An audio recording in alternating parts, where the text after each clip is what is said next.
From Carolla One Studios in Glendale, California, this is The Adam Carolla Show. Adam's guest today, Mike Singletary, and comedian Mark Norman. Plus the news with Chris Loxamana and a round of Mr. Brightside. And now, his cold plunges are so cold, technically he becomes a trans swimmer. Adam Carolla. Yeah, get it on. Got to get on. A choice began the mandate. You get it on now. Thanks for tuning in. Thanks for sharing it with a friend. Mark Norman, one of my favorite comedians. I think because he reminds me of me, but I can't tell. And either way, funny shit. He's going to be in here to riff in just a couple of few.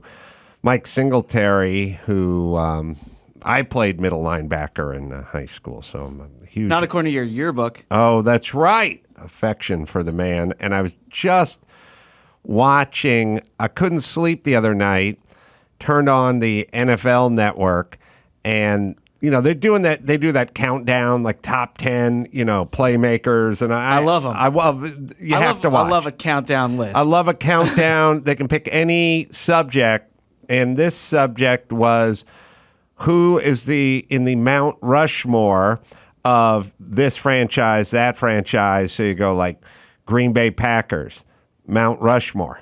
You gotta go. You only got 4 spots. Mm-hmm. You got Vince Lombardi's got to be up there. What about Curly Lambeau? Field's named after Lambeau. And then who is it? Is it Brett Favre or is it Aaron Rodgers? Are they both up there? I think they both have to be up there. What about the Dallas Cowboys? We got Roger Staubach and Troy Aikman. Like there's only 4 spots. And then what about Michael Irving? Does he get up there? And which coach? Should we go with Landry or whatever the hell? God, I think the guy with the hair. Can't think of his name. The guy won the Super Bowls with Aikman. Don. Who's the who was the coach for the 90s Cowboys? Yeah, the Miami the Hurricanes guy. coach. Yeah. What the hell is the crazy, his hair was always, you know. Well, I don't think he gets to be in Mount Rushmore if you can't name him. No, but he's won. Jimmy Johnson. Jimmy Johnson has won more Super Bowls than Tom Landry won. So who what's gets the up there? criteria? Well, you got to argue about it.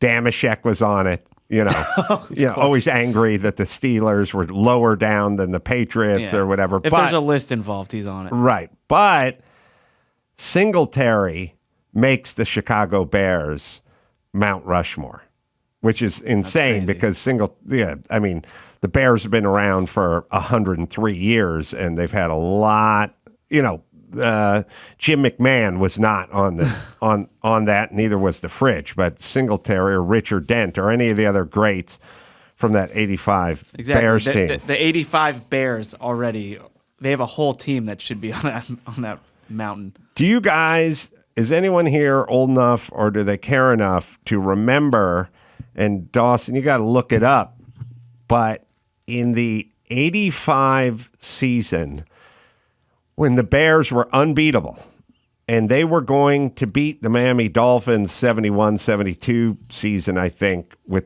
the only NFL team to go unbeaten. Now, it's kind of insane because when the Patriots entered the Super Bowl unbeaten 10 years ago, they must have been a 2-touchdown favorite. I mean, they're playing the Giants, who lost their first 2 games of the year, with Eli Manning, you know, versus Tom Brady. It's incredible that they lost that Super Bowl. So 71 Dolphins, 50 years on, that record is intact. And in 85, I think, when the Bears were like unbeaten and their defense was just shut down. They just shut everyone down. And they must have been 11-0, maybe 12, 13-0 even.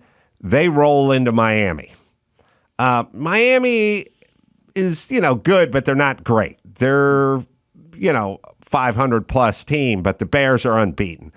The Bears roll into Miami on like a Monday Night Football game, and all the greats from the 71 Miami team show up. Larry Zonka and all that. All Don Shula, they're all there to cheer their team on because they want the streak to stay alive.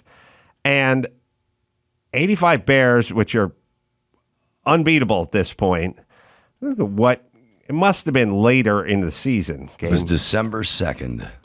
All right, so at the end, his best NFL narrator voice. Yeah. So 12 games. So they're in their 13th game. They're unstoppable, and Miami pulls off a miracle win, complete with a hook and lateral play where they throw the out to Mark Duper, and he laterals it to the other guy going around the corner. Love that. They just pull out all the stops, and it's the most incredible day in Miami history because the Bears were totally dominant. We're going to destroy them. I don't know what they finished the season 15-1. The Dolphins were the only loss, and that's probably the only bad day Mike Singleton had in 1985. Just a crazy We should loss. revisit that Singletary, with but yeah. Oh, Mike Singletary. Sorry, Singleton. Different dude. All right, so we'll get into that. Mark Norman's going to walk in here any second.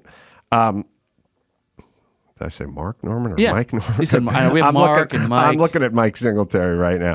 So, and also the thing about Singletary is he wasn't that big, and I don't know that he was that fast. It was all tenaciousness with him. He just played like a maniac, and he was probably Ray Lewis before Ray Lewis was. He was just such a motivator, and I don't even think he did well like in his rookie season and stuff. He wasn't considered a standout player, but it was through just sheer grit and determination. So he played 12 years on the Bears. The last 11 seasons, he was first or second leading tackler. Yeah. But his All-Pro 8 times. Rookie season wasn't standout. But anyway, so we'll get into that. Bring up his non-standout season. I want to talk about the 85 the Miami game. miracle play. Yeah, what were they favored? I mean, the Bears had to be at least an 8 or 9 point favorite going into that game, and they just got walloped by Miami, and they kept cutting away to Don Shula and Larry Zonka, like getting the champagne out and everything. It was like a big deal, and it's still, it's got to be broken, but it never gets broken.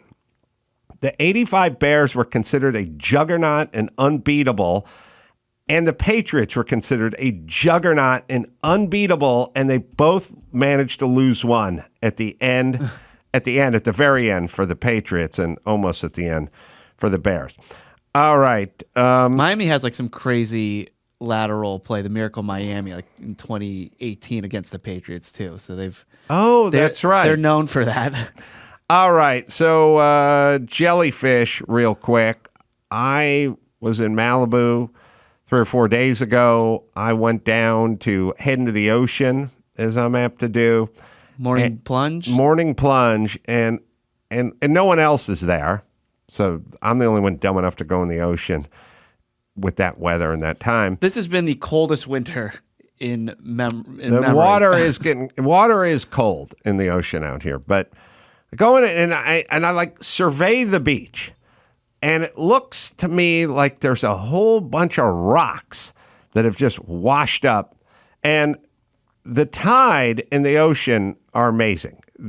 You leave one day, it's perfectly flat and smooth, the sand. You come back 2 days later, there's a 7-foot-high berm of like sand like carved in. Or it's pristine, there's nothing on the beach. Then there's just tons of rocks all over the beach. Like it just kicks in. And so I'm like looking at all of these rocks. It looks like these blue-colored rocks that are all the way down the beach as far as the eye can see. You're used to just seeing sand. Yeah, and it just looks like, how did all these rocks, but the rocks always get washed up. Everything gets washed up. So I'm like, fuck it, I'm going in.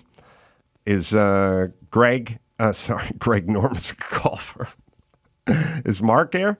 I think he's calling, yeah. Okay, we'll figure it out. And I look down, And I go, all right, well, it's a bunch of rocks. Well, I'll step over the rocks and I'll head into the ocean.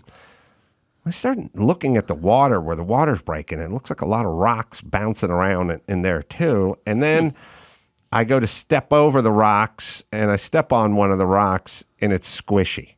And I'm like, what is this? And I start looking at it and it's these mollusks, these jellyfish. They're the size of like a human ear.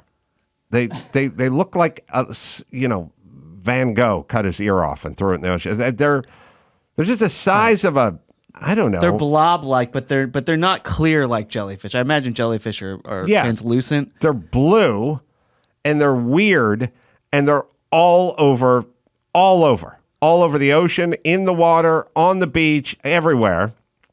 So I go, fuck it. I don't go in, but you'd be proud of me. I did go to the cold shower and took the cold shower. Anyway, I did a little research. I can't remember what they're called. They're called Velella, or they're known as, quote, by the wind sailors. Yes, and good to see you, Mark. Hey, sorry I'm late. And nobody wants to eat them. There's no seagull to be found. There was no birds scavenging. There's nothing. Nothing wants them. Although, I don't know, Mark, maybe seagulls are ruined because seagulls would just eat dead shit on the beach. Yeah. And then we got them on to French fries. Yeah, And corn dogs.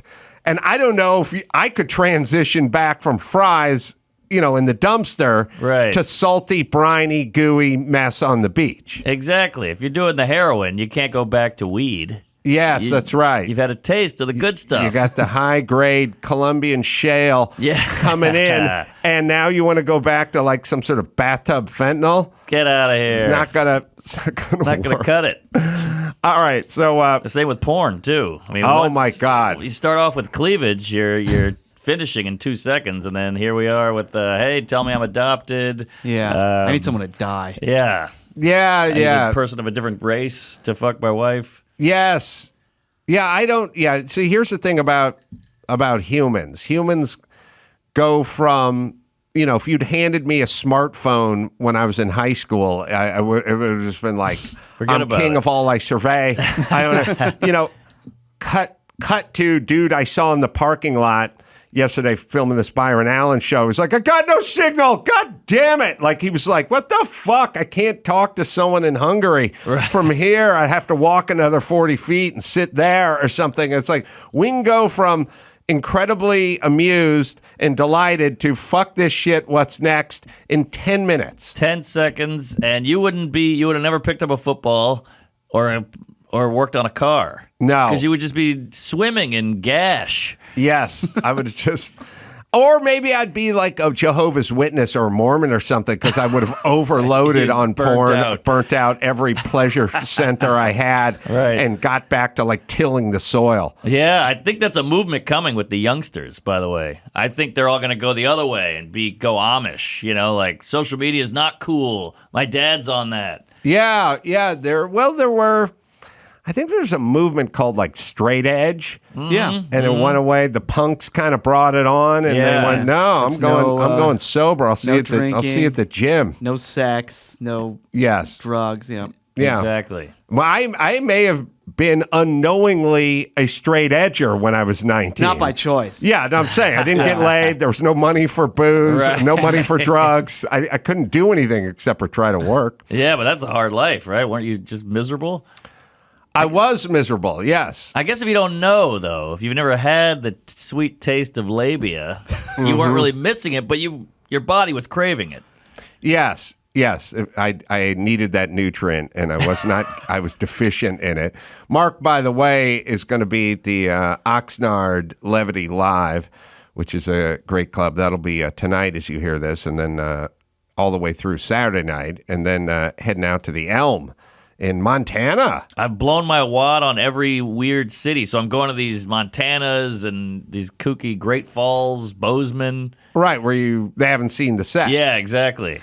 But that'll be cool. Great Falls coming up. That's at the Newberry.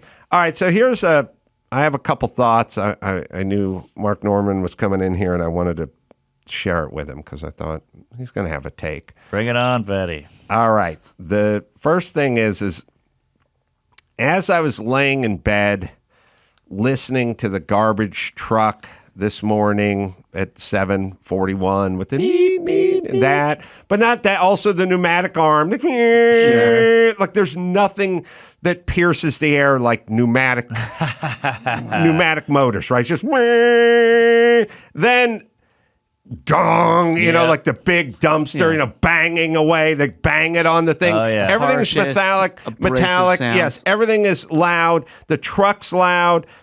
Back in the day when I was growing up, we had the metal trash cans. Yeah. You'd hear the neighbors dragging them across the asphalt driveway, which is the sort of suburban version of Nails on the Chalkboard. It's like it took us 72 years to figure out someone should put wheels on this heavy bin that would drag everywhere. Like we just dragged it, and sparks would be coming out. Then the garbage man would like, and then he's throwing the can and he smacks it back down. The lid, a trash can lid is more of a noisemaker than it is a lid. It's a drum cymbal. It's literally used like it. In farcical comedies, if you want to wake up your roommate, you take two trash can lids. And then so I thought to myself, everything about trash collection is about being loud first and collecting trash second. Like the edict must be like when you interview trash guys, your first question isn't, what do you think of trash? It's like, how are you with waking up people? Because that's really what we're looking for here. The trash is sort of a byproduct. It's just kind of an excuse to wake up America. But what we need is loud. I don't want you to gingerly set the can down or put the lid back. I want you to smack it on there. There's a decibel quota we have to hit every morning. I want you to toss it into reverse just because. I don't care if there's traffic coming or someone trying to just pop it in reverse for, even the truck is joining in. The guy's loud with the dragging and the banging, but the truck is the pneumatic arm and the beeping. Right. It's all a shit show. And I imagine when they design the truck, they go in there and they go, we have a new technology. It's a whisper quiet pneumatic arm. You're out. Yeah, contract torn up. Torn up. You. We need chainsaw-like decibels coming out. And here's the other thing. We must converge on America between 6:30 in the morning and 8 a.m. Yes. All at once, all in one fell swoop. Like there is no such thing as the 4 p.m. garbage man. No. We must hit it early. We must wake up as many. I mean, what do you think the average American has been woken from that has been trash related? 270,000 times in like the course of a lifetime? It's trash, leaf blower, jackhammer guy, and then deranged hobo. But how does the trash show up simultaneously at 7:45 everywhere all at once? Well, we don't need the rooster anymore. That's right. We now have the trash garbage man. guy. The rooster's out. But I have lived in probably 13 houses all throughout the Southland over the course of my life, never had the 5 p.m. garbage man. It's only 7:20 in the morning. Why? How's that mathematically possible? It's like Santa. It's Santa Claus. You never see it. And is there any... It's also like we all have that gene, right? Where like you're coming home from like partying and you come into your neighborhood and it's like a Thursday night and it's 2 a.m. or something. You don't like roll the windows down and crank up the stereo or something. You wouldn't move. You would, like if you had a box full of pots in your trunk, you'd go, I'll get it in the morning. Like you wouldn't be overtly loud. These guys just roll up into every sleepy neighborhood and act like it's fucking 4th of July and New Year's Eve all wrapped up into one. Like, wouldn't it just... I'd be the world's worst garbage man because I'd like, we don't need the pneumatic arm. I'll just throw it over the... beep, beep, beep. And they just chuck the cans and bang. And everything is just steel on steel. Right. There is no shroud, no plastic, no lining, no, it's just everything. I have at my house the big roll dumpster. The wheels are steel. You hear them pushing it out, hearing the guys having their conversations. Like everyone is asleep. Yeah. What is this? I don't know. It's a kooky thing, and you have to be loud. You're right. My friend signed up to be a tow truck driver, and the first question was, "Can you fight?" Oh, right. So fighting is their loud. Fighting is their loud. Because you pick up these cars and people go, whoa, they're at a bar going, hey, fuck you. And then now it's a fist fight. Yeah. That was the first question. Really? Yeah. So he was like, all right. He was a tough guy, so he took the gig. Yeah, no, it is. Tow truck, can you fight? Garbage, are you loud? Are you loud? We need loud. Yeah. And my whole life growing up, all I heard was, garbage men, they make a ton of money. Yeah. I heard that all the time as a kid, and I considered it. And also, it's also you're in a profession where people use your profession unfavorably. Like they'll go, these school teachers make less than a garbage man. Yes, Imagine if they did that. And worse, these school teachers make less than a podcaster. At a certain point, it becomes an insult when your job is the lowest job on the societal totem pole that we have to compare every other noble job to your shitty loud job. Yeah, but I would much rather be a garbage man. Or no, I mean a teacher. That's an easy gig. They always go, they make less, but they should. They get off at 3. They don't work summers. They're finger painting. Well, they're dodging bullets now, but that's a whole other thing. Yeah, it is interesting. So, I was talking to some radio guys last week, and they're like, radio guys are funny because they're always pissed because they're in a smaller market and they're not getting paid the big bucks, And they're like, yeah, our job, barely get paid anything, so everything sucks, And I said, look, let's flip the script. Let's look at it this way. When you're in a small market, on a small station, or a medium-sized station, you're still going to make twice as much as a school teacher, a cop, or a fireman. They have to risk their lives, prepare, show up all day. You fat asses show up in a hockey sweater, sweatpants, and flip-flops, talk about the same shit you've talked about all your life for 2 hours, maybe 3, maybe 4. Maybe you spin some Jackson Brown along the way, and you're pissed off? Exactly. With no fucking degree? And we call you a hero? Yeah. I would be pissed if I was a cop or fucking fireman and you jack-offs were getting paid more than me. Exactly. Teachers must love school shooting because it gives them some semblance of I actually am kind of doing a hard job. Yeah, hero. Whereas before we called him a hero just for, teaching us capitals. Right. All right, so Dawson, you want to say something about do you have a late garbage man? I do. I don't want to be a one-upper. That's where he is. But it's not. It's not nice. 5 o'clock late. It's 11 a.m. That's still Doable. pretty good. Very It's doable. fantastic. Wow.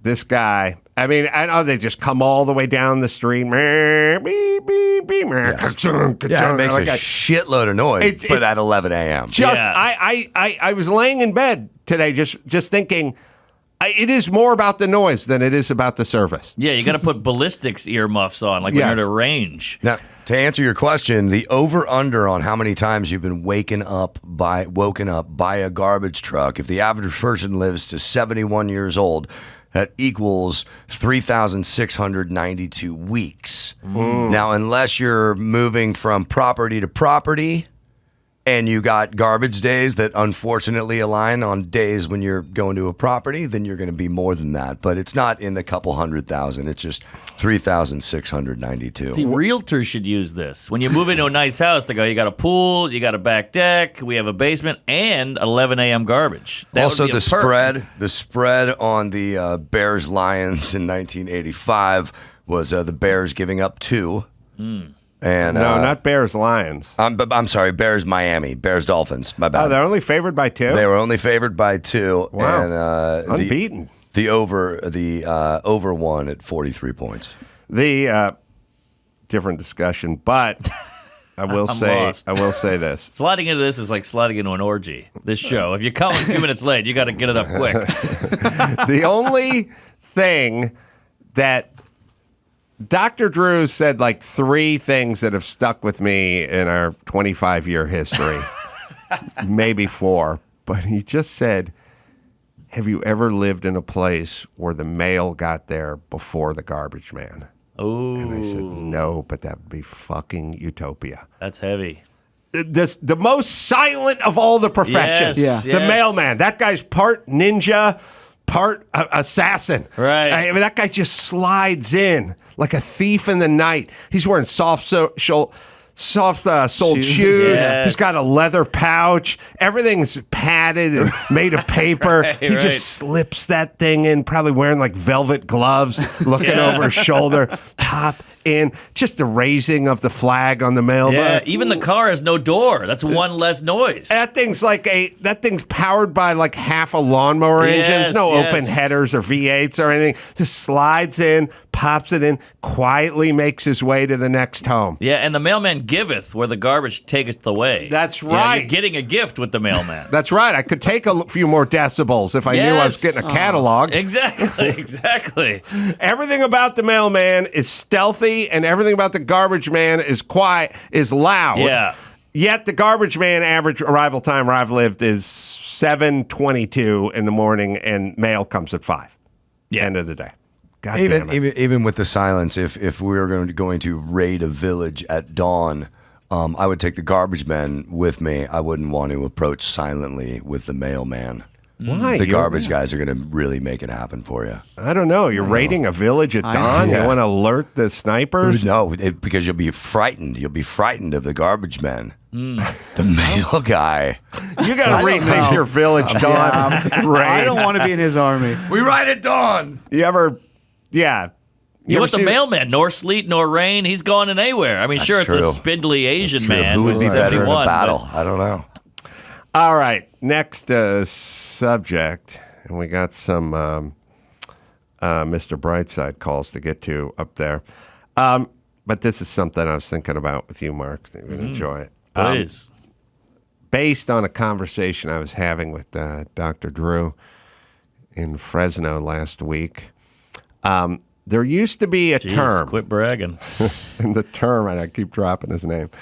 There was a term, a phrase that was very popular when I was young, and it's been popular throughout the history of this country. It's like an old-timey phrase that has completely gone the way of the dodo. We do not use this phrase anymore, but when you Whites only? That's right. Now we got to go to commercial. No, this phrase was something that used to be in like every movie and every cop drama and every something. It was the guy, the older white guy, always going, "What's the meaning of this?" Oh, And it was used all the time. Like they would show up at their office and the cops would be going through their desk drawer or something. They go, "What is the meaning of this?" You know, yeah, but they you're would right. use it. Also, was just used casually, like when the guy got home from work and he went to the kitchen and the sons were trying to make pancakes, and it was like, "Oh, what is the meaning of this?" Like it was like, "What is the meaning of this?" We do not use that phrase true. anymore at all, except for we should, because instead of the son making pancakes in the kitchen, he wants to get his dick cut off and become a chick. Now more than ever, we need what's the meaning of this? Like what the fuck is going on? Interesting. We whatever environmental racism, Yeah. whatever the insane, birthing people, Right. what's the meaning of this? Like we should be like, we're no longer going to refer to women as women. We'll call them birthing people. Yeah. What's the meaning of this? Like we need it now. Now we just got okay, all right. Right. Well, I'm a little more old fashioned, but I whatever. mean, you're dreaming. That's never going to get. No one can answer what is a woman. So what's Right. the meaning of this? Is forget about it. That's too big. I'm saying we used to use what's the meaning of this for like petty crimes. Yeah. It was like nothing. Like if somebody, it's like the boss would return to work and they'd be having a conga line or something for like somebody's birthday. What's the meaning of this? Yeah. That's what you would yell. That's now we true. got dudes turning into chicks and birthing people and nothing. You know, is the We got female? What's the meaning? Because that was a lot of like men in suits with maybe a monocle. What's the meaning of this? The woman version is well, I never. Mm-hmm. You don't hear well, I never. Well, I never. Yes. That's gone too. It was right up there with what's the meaning of this was during the time when the thing that got phased out a little before was like the biggest insult you could ever level toward another American, which you just, in the middle of whatever they were saying, you'd say, "I said good day," and then you just storm off. Oh, you literally yell at them to have a better day, and then you leave. Now it's like, "You fucking cunt hat, cock fucker." Like, you know what I mean? Like, we should literally yell, "Have a good day." Yeah. And storm off. But I would like to bring back, "I said good day." Yeah. And I would like to bring back, "What's the meaning of this?" Yeah, I like them both. Because whatever, like when you see Dylan Mulvaney talking to Joe Biden in the Oval Office, I could yell, "What's the meaning of this? What is this?" Yeah, well, I never. Yes. I never got it. It's a tough one. And then there was like the follow-up joke to, "Well, I never," and they go, "Well, maybe you should, toots," or something. Yeah. That'd be like, there was a comebacker to, "Well, I never." Right, exactly. And she's also the Tampax sponsor, which is that one's a real kick Is in the Dylan Mulvaney twat. the he/she? Tampax. Really? Give it a partnership. goog. Yeah, that. Wow. Coke. Yeah, have you ever Or used one not of these? Coke, Well, I Nike. never. But, yeah, Coke. No, Nike. Nike, sorry, Nike. Yeah. It's Fuck. It's killing. I heard Bud Light lost like $5 billion. I heard the same. Yeah.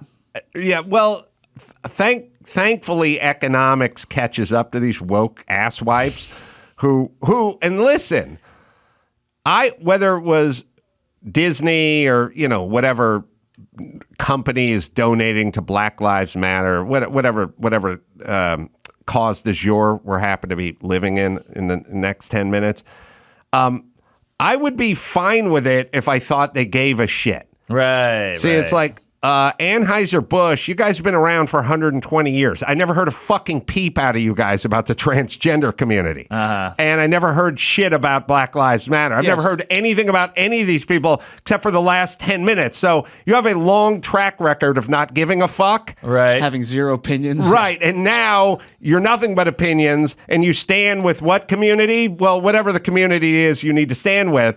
I don't believe you. Yeah, and it's a strange choice because it's this trans person with Bud Light. Bud Light is just kind of this all-American, blue-collar, beer-swigging guy, and it'd be like the neo-Nazis like, we should get Larry David to be our spokes guy. Know your demo. Yes, demo. And it kind of shits on the whole point of like any press is good press. You said they lost $5 billion. They got a ton of press with this Mulvaney gal, and I guess it didn't help. So well, Subway got a ton of press with Jared. I don't know if their stock went up or not. Bad press. Good point. Yeah. All right, we'll take a quick break. We'll come back with Mark, and we got Mr. Brightside, and we got the news. We got Singletary. We'll do all that right after this. BetterHelp. This show is sponsored by BetterHelp. Sometimes life bogs you down. You feel overwhelmed. Working with a therapist can help you get closer to the best version of you. Look, people, the world is getting crazy, and you're spending too much time on your phone, and that's why you need BetterHelp. You got to get your head together. Get your head together, the body will follow. And if you're thinking about trying therapy, BetterHelp is a great option. It's convenient, it's flexible, it's affordable, and it's entirely online. Just fill out a brief questionnaire to get matched with a licensed therapist and switch therapists anytime for no additional charge. So take care of yourself and get BetterHelp. Right, Dawson? If you want to live a more empowered life, therapy can get you there. Visit BetterHelp.com/Carolla today to get 10% off your first month. That's BetterHelp, HELP.com/Carolla.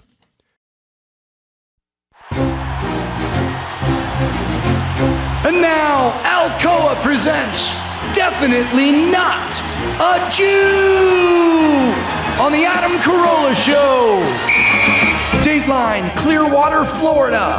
A 41-year-old man was arrested for attacking a 20-year-old store employee after she called his wife a Karen in a dispute over grocery bags.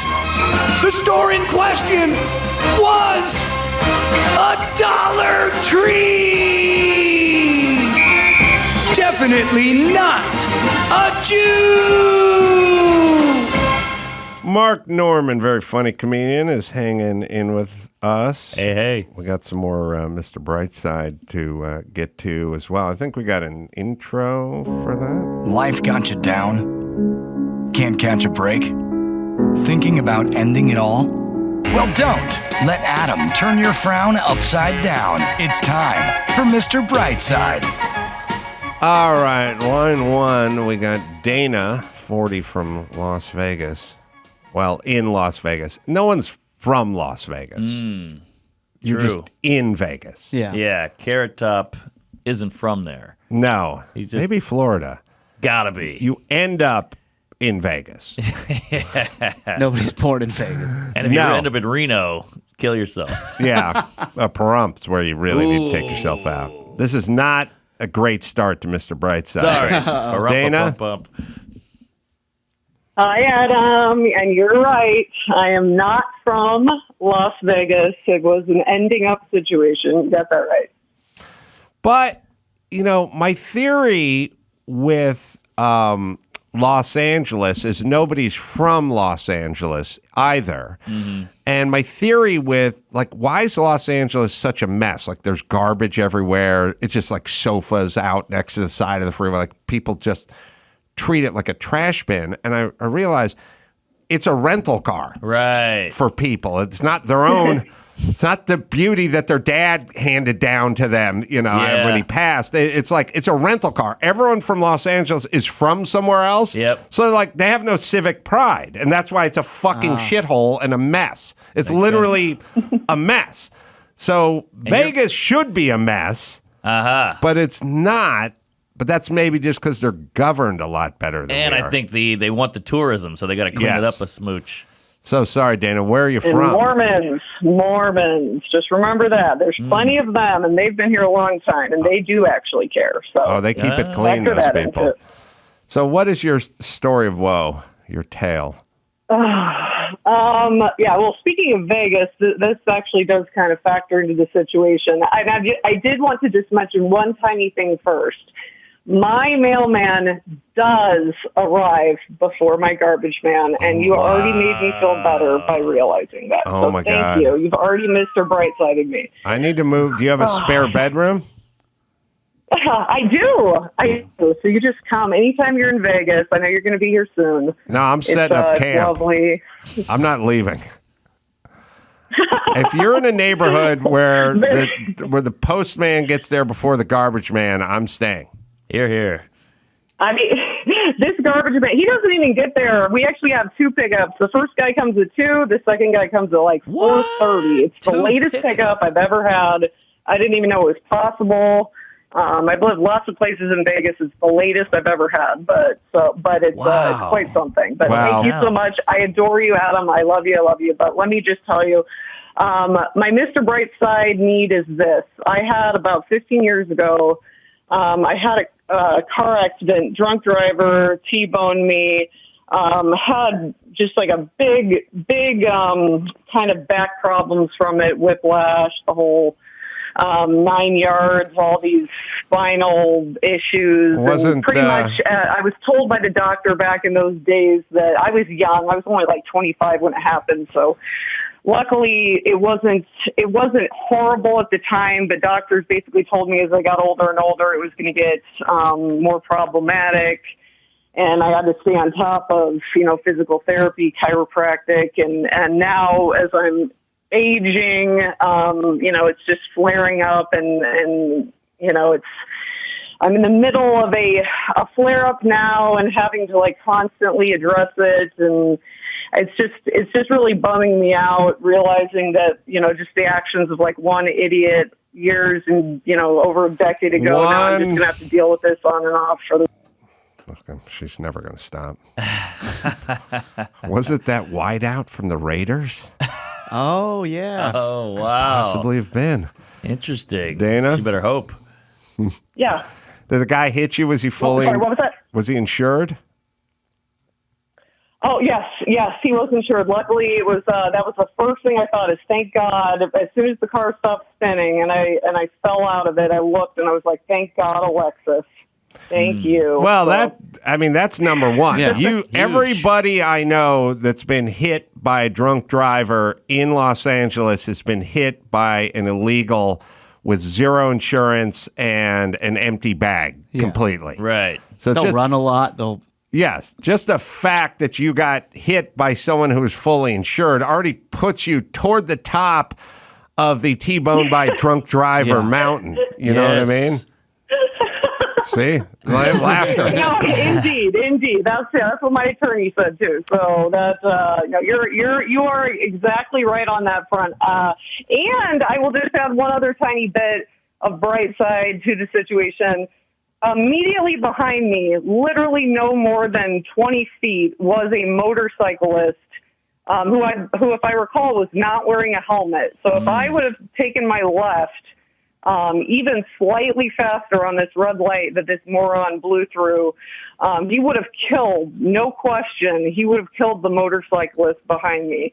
The motorcyclist actually stayed on the scene, talked to the cops, was my firsthand witness, because he knows he would have been dead if right this guy would have Yeah. hit him. You're golden. That was my You also have second, someone who's indebted piece to you of for- luck in the Yeah, situation. and you're still walking. You know, you got the back pain, sure, but you could have gone Christopher Reeves out here.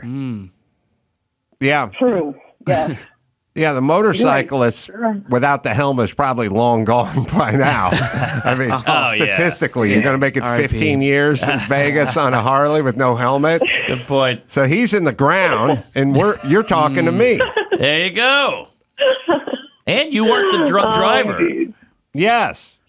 You got hit by a drunk driver who was insured. I mean, this is the American dream. Listen, if I had one wish for my children, it would be being hit by a fully insured drunk driver in a Lexus. Definitely. It's statistically impossible in Los Angeles to find that driver. So you're way ahead of the game. Oh, yeah. I'm rarely envious of callers from Mr. Brightside, but color me green with envy, Dana. Yeah, she's bragging. And you're living in Vegas. You got a two pickup gosh. Yeah, trash. the garbage man's going to be there in about 3 hours. Sad that my bright side is like it's like an upside scenario for LA.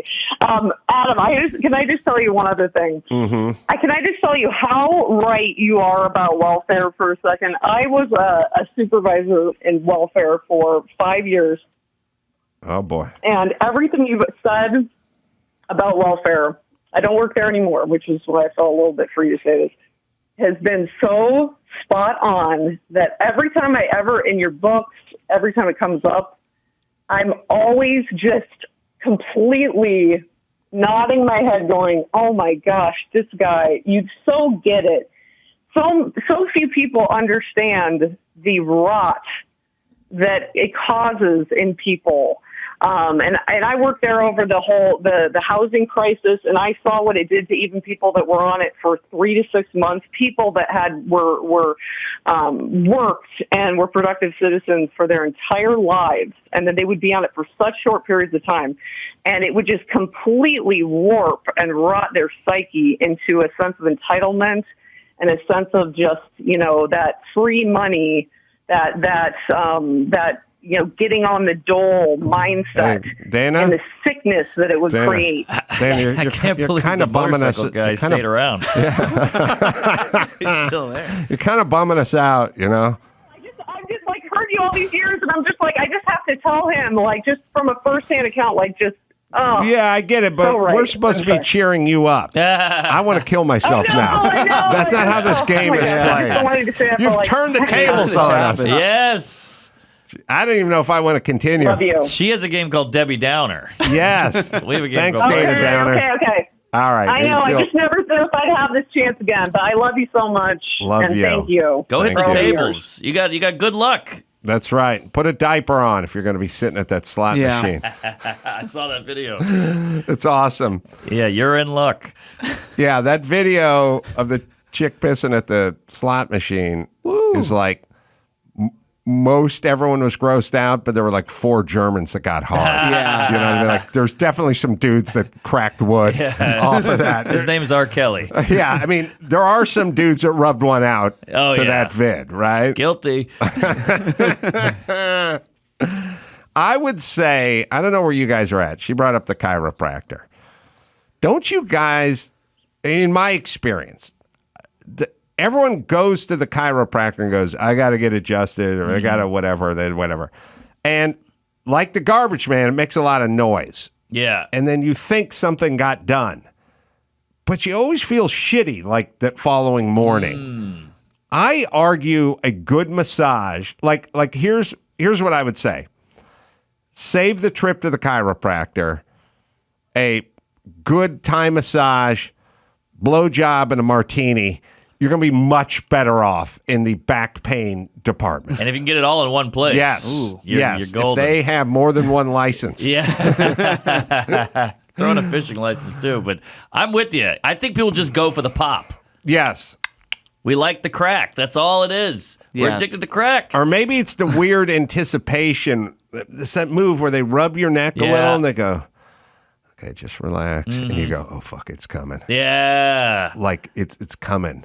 Totally. That I mean, you part's can't fun. relax because they've told you to relax. And then also, there's always they know when you're not relaxed because they Yes. feel it in your neck. And so they always have to tell you repeatedly to relax. But that's like yelling at a chick, calm down. It's fucking adding kerosene to the fire. I've never successly trotted out a calm down Yes. in front of a woman that didn't Never. actually inflate I always- the ire and the anger. I always say the cornermen for female UFC fighters should yell "calm down" while Yeah, they're fighting, that's right. and they would dominate every time. Yes, yes. Go into super mode. Maybe we should use reverse psychology on them. Maybe we should Yes. tell the woman we're arguing with, hey, bring it up a notch. Yes, you're just like your mother. Ah, you know, she goes into turbo. Yes. You're fat. Calm down. That is a funny joke. All right, let's see. We got the news to get to. We got Singletary coming, chiming in soon enough, who, again, I'm just a huge fan of Mike. Although I'm trying to think of his nickname. Could you agree, Mark, that just because your name Mike doesn't mean your nickname should be Iron Mike?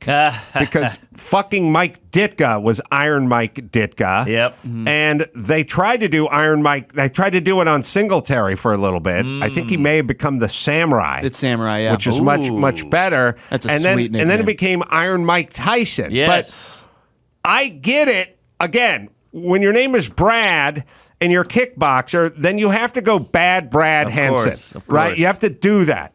Where does the iron in the mic? What's the Yeah. mic and the iron have to do with anything? And or are we Right. just that lazy? And then there's a guy out there who's named Mike who has anemia, which Right, is iron who's- deficiency. he's So a he's like, oh, defici- come on, no Iron Mike. I need more calves liver. Was Iron Mike Ditka ever? Did he ever get iron, or was it always the Samurai? Ditka was Iron Mike. He was the original. Did Singletary ever get iron? I feel like hope not. people try it when you're named Mike. Better than Dingleberry. Yes, That's too close. Yeah, or Carbuncle. Yeah. Oh, Carbuncle. Mike Singletary. All right, we will take ourselves a quick break. Come back, do some news right after this. Let me tell you about AG1. I take AG1 by Athletic Greens, and I do it daily. You can feel the difference. Better gut health, increased energy, immune support. Tastes great as well. You can feel the energy level go up as soon as you consume it as well. And I don't know, concentration is better. Energy is better. It works. It works for me. Easy to fit into your lifestyle. It's the healthiest thing you can do in under a minute. Just one scoop of powder mixed with water once a day. Every scoop is packed with 75 vitamins, minerals, and high-quality whole food sourced ingredients. This is the real deal. My AG1 is provided every month, so it's super easy. You can make it daily. Just make it part of your daily habit. Make it part of the ritual. Also, I get the single-serving travel packets because I go on the road a lot, and especially with the schedule on the road, I need my AG1. It's AG1, right, Dawson? If you're looking for an easier way to take supplements, Athletic Greens is giving you a free 1-year supply of vitamin D and 5 free travel packs with your first purchase. Go to athleticgreens.com/ACS. That's athleticgreens.com/ACS. Check it out. ZipRecruiter. If I started a new business, I'd probably do something with woodworking, maybe carpentry. Yeah, something noble. Whether you're starting a new business or growing the one you already have, you need the most talented people out there, and that's where ZipRecruiter comes in. Right now, you can try it free. That's right. It's ZipRecruiter.com/Adam. ZipRecruiter's powerful matching technology finds highly qualified candidates and lets you send them a personal invite, so they're more likely to apply. ZipRecruiter also offers attention-grabbing labels like remote, training provided, urgent, and more to help your job stand out. 4 out of 5 employers who post on ZipRecruiter get a quality candidate within the first day. It's ZipRecruiter, right, Dawson? Let ZipRecruiter fill all your roles with the right candidates. See for yourself. Go to this exclusive web address to try ZipRecruiter for free. ZipRecruiter.com/Adam. That's ZipRecruiter.com/ADAM. ZipRecruiter, the smartest way to hire. In celebration of Jim Carolla's upcoming 92nd birthday, here's a list of 92 things Jim Carolla has never done. Number 46, written a postcard. Just one of 92 things Jim Carolla has never done. Let's get back to the Adam Carolla Show. Mark Norman, very funny stand-up, hanging out with us. Yeah, I don't see, in order to write a postcard, you have to go somewhere. Yeah. And one wouldn't normally write a postcard like from their sofa and send it to their bedroom because that would be my dad's option. Right. Like a picture of him in his living room, like a glamorous living room shot of his house in North Hollywood. Make the postcard out, send it to his Barcalounger. That's just a text. That's a text. My grandfather would send us a postcard. You guys are too young. A postcard used to be a thing. That was a big It was item. a big it was thing. Exciting because you had a photo on the back and then you got to read it. But it was also like, did the postman read this? Yeah. It's a little revealing. Because it wouldn't show up in an envelope. No, never. Yeah, many a gay lover was outed by the post office. You had to speak an innuendo. My dearest Harold. Yeah, like Jonathan from Barbados. I missed your touch. And then the post office. Now the guy's got your address. Yes, exactly. He knows what you're into. And you're married with the kids living a lie. Yeah, it was like the cloud. You know, you could break into the cloud and see the nudes. That was our cloud. Yes. You could read it right there. And the thing about the postcard is they would always run out of room at the end. You know what I mean? So true. They would waste valuable lines telling you where they were writing it from, except for on the front of the postcard, it had a picture of Waikiki. Yes, so exactly. You save yourself the fucking verbiage. Yeah. I'm sitting here on a beach in Waikiki thinking, I've run out of room. Yeah. We had it on the other side of the card. I know. It just said sea front. That's all you need to write. Just to do the arrow thing. Yeah, right. All right. People Also, would save them, too. They would put them on their wall. there was zero chance I didn't know where they were going because that was a big ticket item. My grandfather would go to Hungary once a year. Wow. It's not like we would mistake him for going anywhere else. Mm-hmm. All right. Sorry. Go ahead, And Max you Zapata. grew up hungry. Yes, that's right. I did. Except for when I was with him because then he made goulash. Oh, I love goulash. Mm-hmm. You know, we were talking about all the potholes and what like Japan does and how they're better than us. Mm-hmm. Well, Arnold Schwarzenegger also better than us. Mm-hmm. He took matters in his own hands. In Brentwood yesterday, he put out a video of him filling up a pothole that's been bothering him for weeks. Mm-hmm. Yeah, So, I saw this. Good for Here's him. the video. The caption of the tweet is, "Today, after the whole neighborhood has been upset about this giant pothole that's been screwing up cars and bicycles for weeks, I went out with my team and fixed it. I always say, let's not complain. Let's do something about it. Here you go." and there he is filling it up. He couldn't have done this when he was governor. Yeah, I know. He could have just commanded people to it. You're right.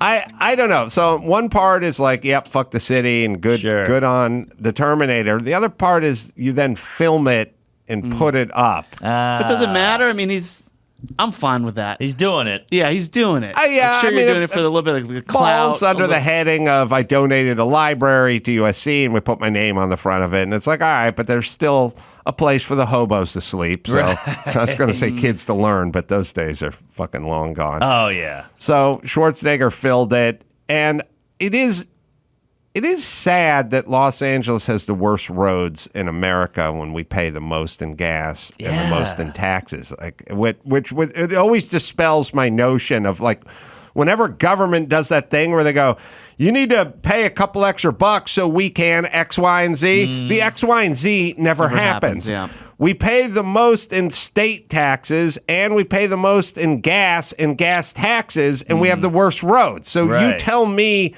that there's any straight line between how much we pay in and then what we get in return. But yeah, it is brutal out there. And you know, somebody said to me the other day, like, many of the roads are for shit out here. And somebody said to me, and I never even thought about it, they go, it doesn't even snow here. Oh. Like, we have nice weather by You're and right. large. Like, we don't. Other places may have excuses for throwing the salt down. They got the tractors and the plows and a big 4 foot of snow blows in and stuff. We just have sunshine for the most part and 78-degree weather. What's our Great excuse point. for the shittiest roads ever? Great point. I bought my car from San Francisco. They shipped it in. It's a California car. So you get less rust. Right. Everything's better with the weather here. Yes. And the road should be better. All right. Anyway, good on Schwarzenegger. Yeah, so the Department of Public Works did say that, by the way, that wasn't a pothole that Arnold filled. It was a body.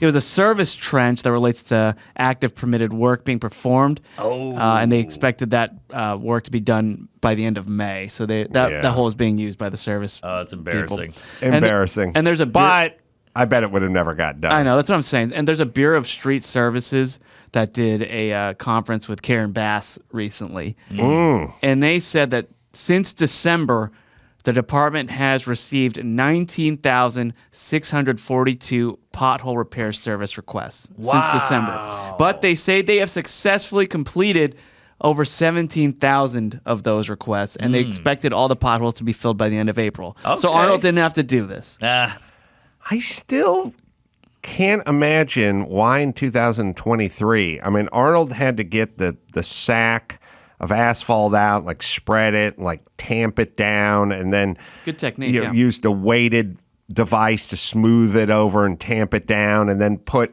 some diatomaceous earth or something over it, some pea gravel or decomposed granite or something, and spray it over, throw it over the top so it wouldn't stick, to the car. Like, shouldn't we just have some 2-part rubberized epoxy that's like self-leveling? Right. Like you could literally just show up with the part 1, part 2, whip it up in a bucket and it would just level. It would just be self-leveling. Like you wouldn't have to tamp it down. You wouldn't have to. It's That's true. 2023. Like the technology that we have as it pertains to anything else is through the fucking roof, and then the road is just like, we got to get some more dead dinosaur guts and it out, and it smells weird, and it gets all over your hands. If you step in it, your shoes are all fucked up. Right. Cars run over it. It like dips down and sticks to the tire and stuff. Like, just We have filler for everything. Yes, there's just no. We should get the guys in Brazil who make women's asses bigger. Ship them in to fix the roads. Oh, hold fill that on. in. Hold on. Now you're talking. All right. I'm back. Hold on. I'm listening. But they can't do it alone. We need that Bill Swift guy or whoever the guy who rubberizes your house. Oh, yeah. What's that? Billy Mays, Billy Swift, Bill Swift. I Shit. think Billy Mays died. But Billy Mays died I know you're talking in a about. pothole-related incident when he was on a Vespa in Venice Beach. But Swift, Tommy Swift, Bill is this the Swift. guy on the boat? He's got all these Listen, products. I would pitch him with the Brazilian ass enlarger. yeah. I'd make an all-star team Yes. of potential pothole fillers. Right. And Filibust. Yeah, I want a montage of the team getting together. Yeah. They would get in front of Karen Bass, the mayor, and they'd get in front of the city council, and they go, "What makes you qualified?" And they go, "Bitch, I took a screen door and made a fan boat out of it. You understand? You don't think I can fill your fucking pothole?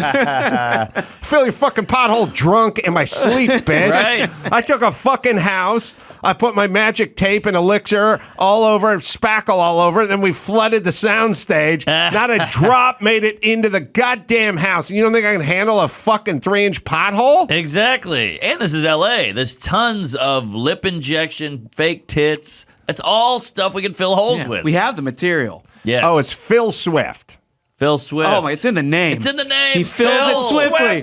Come on. Yes. There he is. Flex Yeah, Seal. no, his That's real it. name is probably Arnold Fagenbaum or something, but he's changed it to Phil Swift. Oh, yeah. You don't think this fucking hunk of man with his beautiful mane of hair could fucking handle these potholes? And look, if the product doesn't exist, he'll whip it He'll up. whip it up in He'll the fucking garage. talk to his R&D team, tell them, look, you've waterproofed a fan boat, you've waterproofed a home. Yep. This is nothing. The only thing he can't fill is the hole in his heart. Yes. But everything else he That's can right. fill up and patch. Is his name really Phil Swift?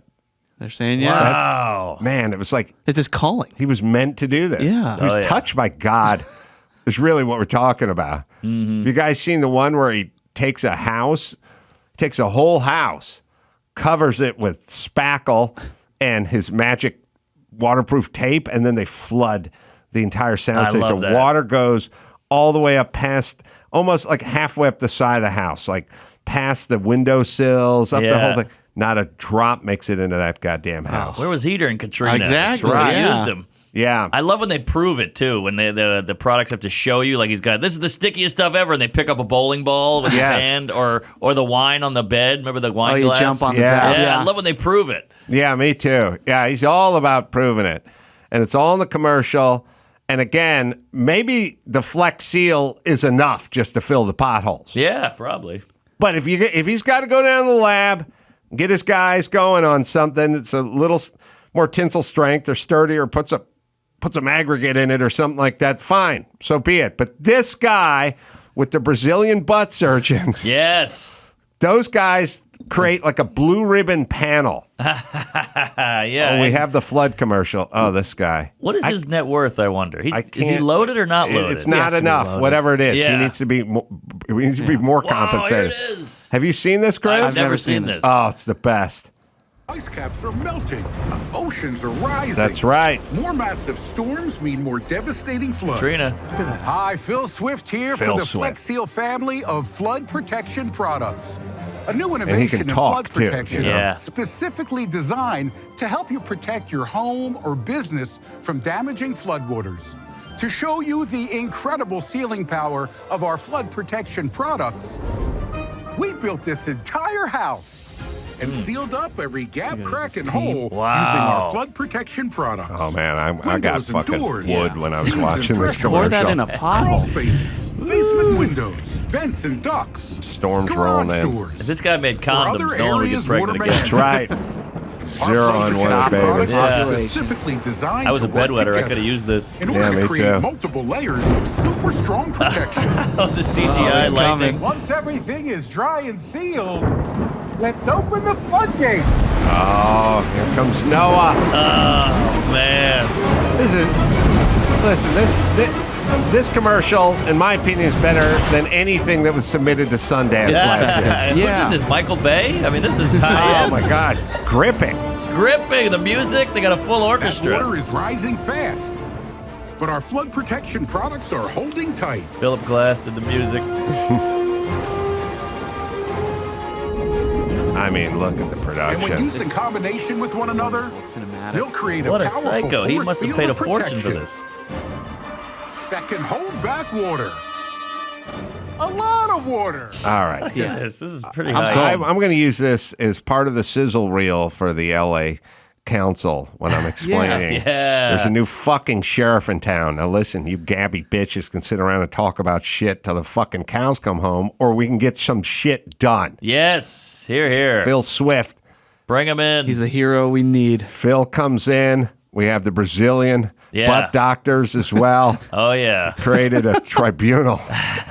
And they're going to fucking handle this. And I'll be like, this isn't enough project for them. They're going to be bored doing True. these Yeah. potholes. True. Well, let's get them down to like, what is it? Where's the place that keeps flooding? Aren't there floods somewhere like Cuba or something? Sure. I don't know. There's always some place that's flooding over. Or Venice. You know, Venice, Italy. They say it's sinking. Oh, Yeah. it is, yeah. You know, get the Flex Seal in there. Yeah, the Venice out here is sinking because of the homeless. It's like overloaded with homeless. It's going into the ocean and fecal matter and RVs that they're inoperable. Yeah, Phil can't help that. Phil can't do that, No, but he could do the potholes. Yeah, Yeah. There's definitely. no doubt in my mind. All right, wait a minute. Does Mike August want equal time on his cocaine bear? Yeah, he does. He was upset. Where is you he? put him on blast. What happened? He went next room. He's been pitching a comedian calling in his cocaine bear. Huh. Uh-huh. But That- he doesn't speak. Well, Yeah, well, this one one would. Okay. Sorry. I don't want to ruin the bit. Well, yeah, Mike, pitch us your idea. Well, also, it is true you went out to the group, right? You went out to Jimmy Kimmel and Sal and James Dixon and Danny Two Sheets and everyone. Yeah. You wanted them to vote? Only after being frustrated by you, correct? Right. You put it. You And I took bet it he to the thinks people. you butchered it when you explained it. Okay, but You blocked it. What was the feedback from Jimmy and Daniel? Well, that wasn't even the point. I knew that was going to go right in the toilet. That was the last gasp of just saying to you, you've missed the boat on this. Well, there's probably going to be a cocaine bear too. Yeah. But True. but New keep Coke going. Bear. Electric Pu- Boogaloo. push it.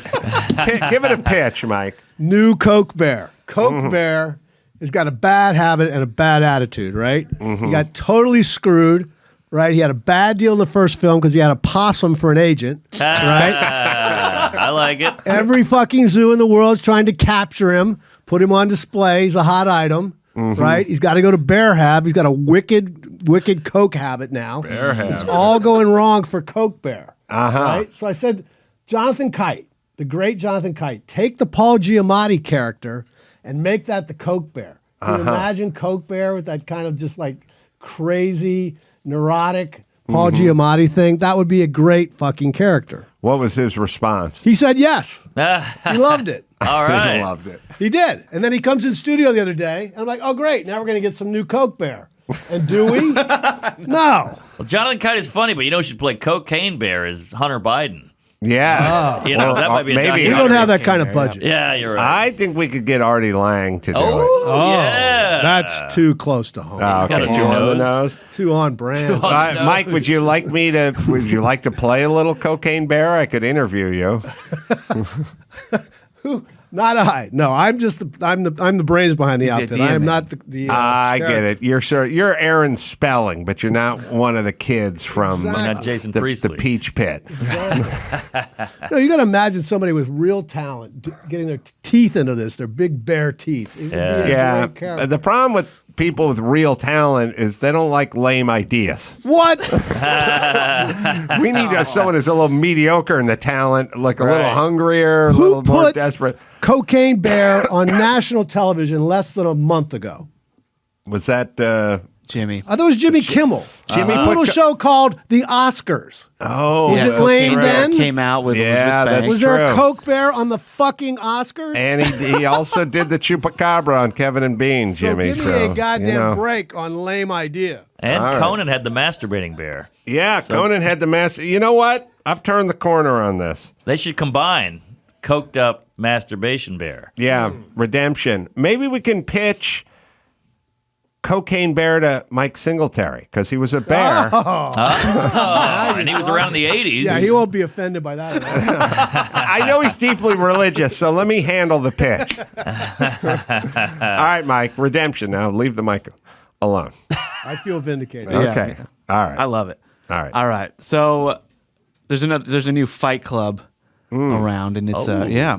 And the rule is you're not supposed to talk about Fight Club if you're in a Fight Club, but that didn't apply to the sixth grade girls at a Tallahassee, Florida middle girls. school. Whoa. Well, yeah. So there's a middle school teacher Oh, Florida. Yeah. Yeah, who's girls. Yeah. been arrested for hosting student fights and letting her kids brawl in the classroom. I don't want to get into cultures here, but I've definitely interviewed some women of color who were like, what's her name? Who was I talking to? Oprah. Yeah, it was Oprah. Michelle Obama. It's one of No, it was Rose. I'll think of who did I interview on here? those. Rose? Yeah, I'll think of it. In a Okay. second. I got the Rose part though. I can't think. Oh, Amber Rose. There you go. Come on, producer. I got half of it. Oh, you did, yeah. All right, go on. Thanks, Mark. You got it. Okay, that's how you end it. She's very Thanks, Mark. sexy. Amber Rose, right. She said when she was like growing up in South Philly, like you'd fight. Yeah. And a lot of the moms would like show up just to make sure it stayed clean. Mm-hmm. I mean, like just no shivs, stay out of the way, no trash can lids. Sure. Unless it's before 8 a.m. They would like sanction the fights.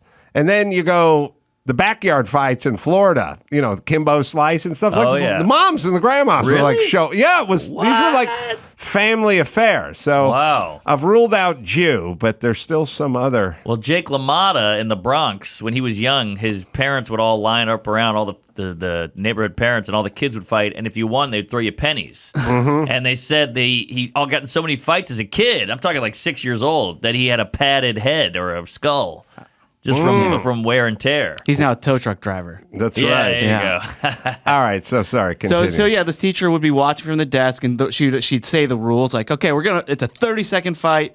No phones, by the way. You're not allowed to record any of this or attract attention. No screaming or yelling. Just let these kids fight. And she would watch it. And so the girls in the class told the administrators. Of course, she was fired. Now she's arrested. She disputes the allegations, but she did tell the I investigators. was way off. We're looking at a picture of her. Yeah, I know. Wait, is that the new mermaid?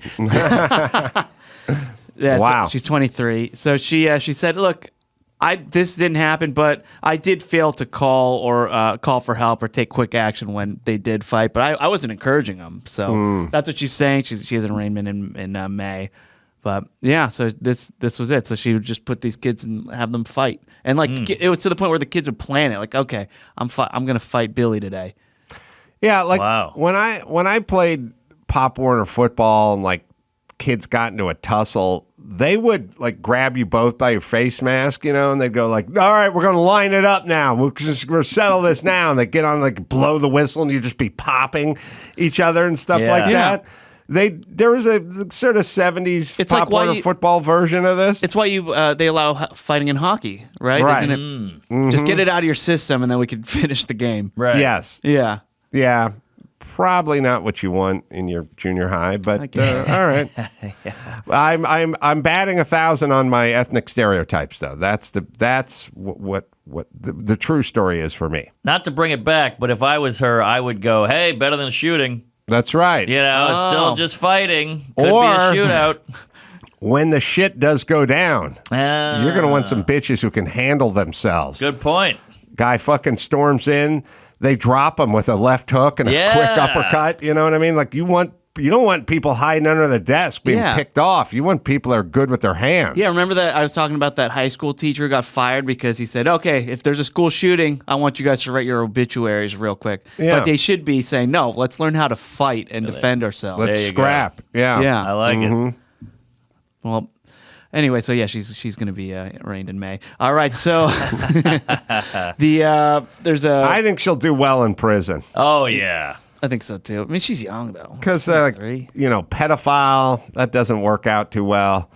But sanctioning fights in a classroom in Florida, you're Yeah. going to be the belle of the ball in your women's prison. She's Dana Right. White. Yeah, plus Yeah, Dana she's Black. that Don King. That's right, she's Dana Black. I mean, she'd probably get some sanctioned fights going in the Yeah, joint. You know what exactly. I Not mean? some Like money she's going to involved. take her skill and just apply it right to the yard. Yeah, get a lot of cigarettes out of it. That's right. Oh, speaking of UFC, did you hear that Jake Paul and Nate Diaz agreed to a fight? No. Yeah, That's a boxing exciting. fight. Yeah. Wow, Boxing that'll match. be fun. Yeah. Oh, I go Jesus Nate on Christ. that Next one. one. He fights Scrappy. Yeah.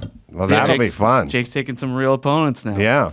All right, so there's a San Antonio dispatcher, a 911 dispatcher, who's fired or at least been suspended right now on unpaid leave because she has been sexting other cops. Now, remember, this is an Whoa. issue. I think I'm in going white Tennessee. on this one. Okay. I'll go Hispanic. You said San San Antonio? Antonio. San Antonio, yeah. Playing the odds. We'll see if we can find a picture. So the way she got caught was her husband discovered the messages on her phone and then went to her work and her bosses and said, "Look, she is having affairs with all these cops," and told on her about it. Was she banging him or was she just sexting? Both. He according should to have these messages. He should have just called 911, and she'd pick up the phone and go, "I got an emergency." And she'd go, "What is it?" And you go, "Are there any other 911 operators there today?" And she'd go, "No, they're at lunch." And I'd go, "It's not. I'll call back later with the emergency. When's your shift end, babe?" Right. Right. And I always say, whenever these cops end up, I think I got Hispanic. You may have got Hispanic. Could be white. Could be. Could be. But she's fun. I mean, whenever I see these cops fucking, that's when I want to see the body cam footage. You know, not Yeah, the you're shootout. right. That's too dark. I want to see the fucking body cam. 13-year-old in Chicago running, getting shot in the back. That's hard to watch. fucking No depressing. thanks. No Yeah, thanks. yeah. Roll on the sex, the group Exactly. sex. Maybe her last name is Perez. Yes. Married into it? No, come on. She can make a mean flauta. But she could be. Maybe the husband's last name is Perez. True. All right, so a million things. First things first. You're right. Body cam, roll on it, number one. Number two, maybe the reason this keeps happening is maybe it's a weird, quiet recruitment tool. Like cops, they're having trouble keeping cops. Cops are all retiring. They're all quitting. Yeah. True. So you start slowly pushing the story out there that they're gangbanging all the phone operators and fucking pulling trains and stuff. Perk of the job. Yeah, I mean, the average dude where you go, "Well, we got $3,500 for moving expenses." That's fine, but fucking coworkers, that's a Come on. much higher perk. So maybe they're just kind of slowly putting it out there That's a great call. as a recruitment tool. Because before it was like, hey, cop, you get to run red lights, you get free coffee at the diner, but now you get to fuck Perez. Yeah, if I can buy my own coffee and Yeah. donuts if I have $3. Exactly. This is way better. Her husband is Perez, though. Yeah. But she could be Hispanic as well. Does she?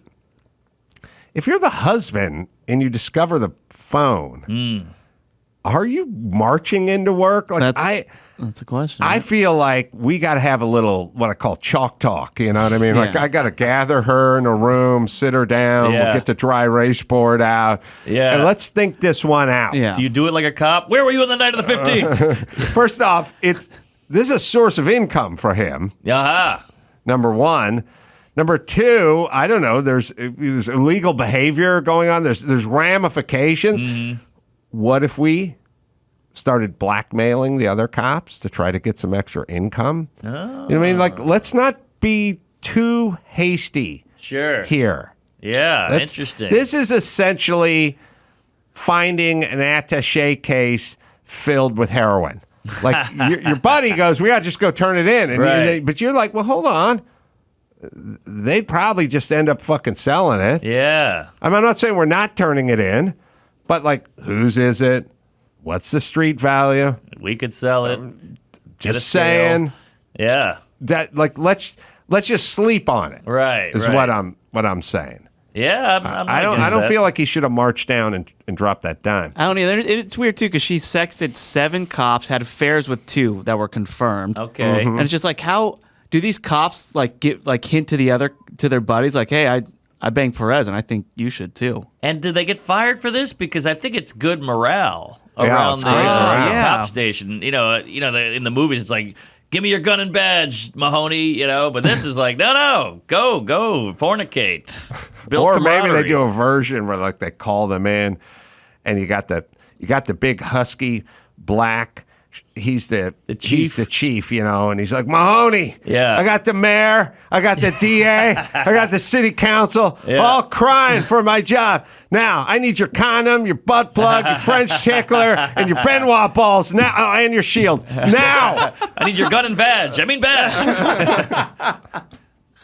Yeah, so they posted like screenshots of all the texts are all out there now. The husband's really upset because Who's they would. posting it? The husband? Oh, I mean the outlets are. I don't know how they got a hold of these. It might That's be in what I'm court saying. documents, I mean, but yeah, so they're they're like talking about meeting up at hotels and just talking dirty. The husband was bummed because there was a lot of emojis referencing body parts. They're talking about kissing, making out. Yeah, so. Oh, this is pretty tame, though. I can't wait to caress you and kiss you all over. Come on, officer. This is why, if you're going to engage in this and you don't want your bitter husband posting this shit, you have to have the exchange with one of the dudes you're fucking where you're like, my husband has such a small cock and halitosis that I can't, and his learning disability, it makes him non-sexual to me because that guy would never post that. Yeah, right. Then that's the smart move. That's the shrewd move. Good point. Oh, Thank you. That's tough too when they're sexting with the typos. Kind of takes you out a little bit, you know. He says, can't wait to get hot and sexy when I'm inside you." Yeah, that's tough. Do you correct that or you just keep going?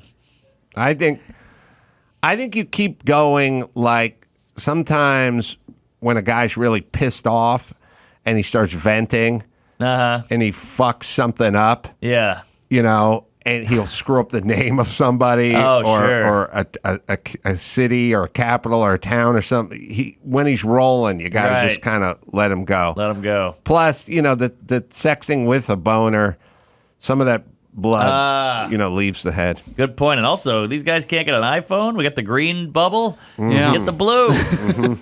All right. All right. So there are these protesters in England at a museum. Oh, good. I love it. It's not us. Yeah. Other countries are fucked up too. Thank God. Well, France is on fire. and we've been seeing this over the last year or so. Protesters going to museums, they'll deface like the Mona Lisa and things like that. Well, so there's a protest group heading over to the Herbert Art Gallery and Museum in Coventry, and there's some footage posted where they decide to climb over a low metal barrier before they're being tackled to the ground by the staff. So they're kind of onto these protesters. Good. Get them. Yeah, so there's a dinosaur exhibit, and they wanted to spray it with paint, of course. To show that they're against climate change or use of oil. But yes, and by the way, this is a 21-year-old guy and a 67-year-old woman. Wow. Who are looking Harold to. and Maude over here. That's right. Who are looking to deface the. Yeah. So they shoulder checked her. Exactly, and they're just like, he's just looking at her like, don't do this. Do you understand? Go away. Yeah. Wow. Yeah. So the 21-year-old just laying flat there. This is what it takes. This is great.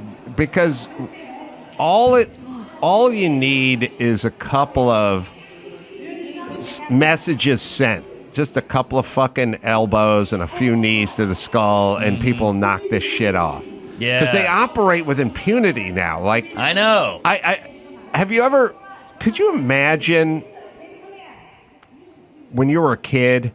Like you see all this video now, the guys, they're all on the hood of the cop car and they're jumping up and down. If I saw that shit when I was 14, I'd be like, why aren't they shooting them? Yeah, like they should be fucking shooting them. Why weren't they shooting? Like, I wouldn't have been able to make sense of people jumping up and down on the hood of the cop car, or made sense of the bitches at CNN defending the people that were jumping up and down on the hood, but everyone is way too fucking empowered. The only person just way too empowered. The only person you saw on a cop car hood or a car hood was Tawny Katane. That was right. It. She was allowed to do it, and that was about it. But this is bad, and I hope these people don't sue and win, because that could happen too. She was on the hood of a Jaguar, I think. Ah, shit. Okay. Well, maybe she got really shit-faced and a cop ran her over. There we go. I'll take it.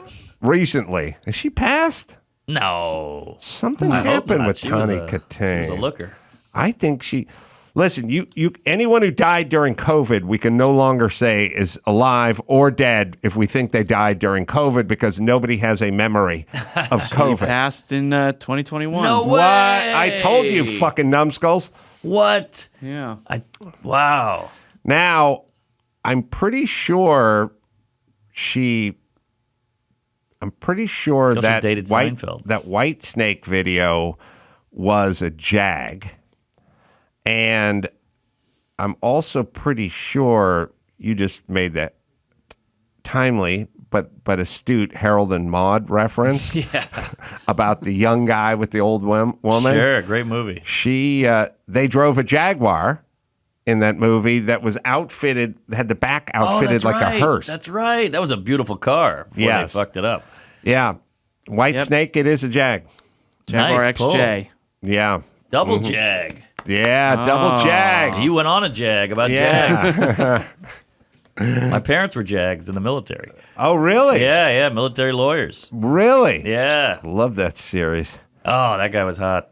Tom Cruise was a Jag in a Few Good Men, wasn't he? I believe so. Yeah. All right, let's keep going before we get lost in all weird references. I jagged off earlier. Jag off. Well, also remember the NBA playoffs are happening. Remember, a lot of people would run out onto the court, glue themselves to the court, and chain themselves to the basket and stuff. So we'll see. We'll see what Oh, happens. God. Hope it's not Jane Fonda. What happens this year? So McDonald's has opened a fully automated location, no human employees at Fort Worth. Yeah.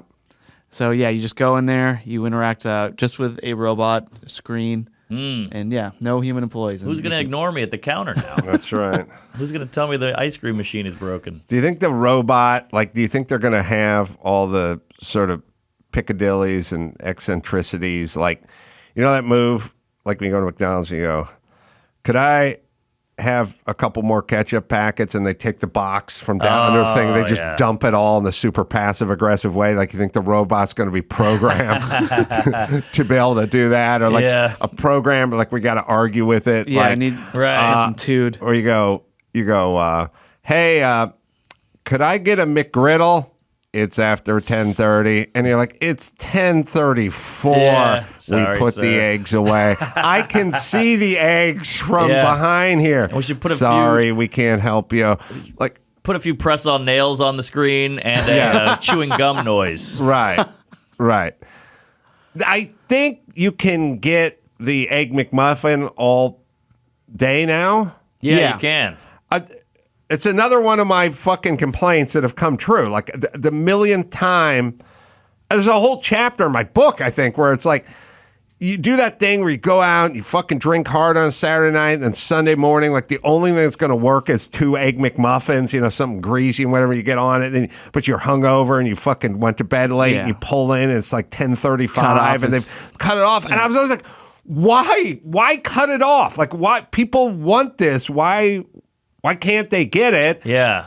And then I said, if you're an entrepreneurial, you'd buy 100 of them and just fucking stand out in the parking lot with a bag and wait for all the hungover sacks of shit to come pulling in, and you'd be like, $22. Yeah, mark it up. And they'd be like, come on, they're fucking $1.89. You go, hey, if you don't, not in the mood. Yeah, supply and demand, bitch. Hold on, I'm going to eat one while we're talking about this. Oh, I smell that Canadian bacon. Those businesses where you call in and you go, hey, why don't you guys do this? And they go, sir, everyone asked for this. And you're like, well, then do it, you cum guzzler.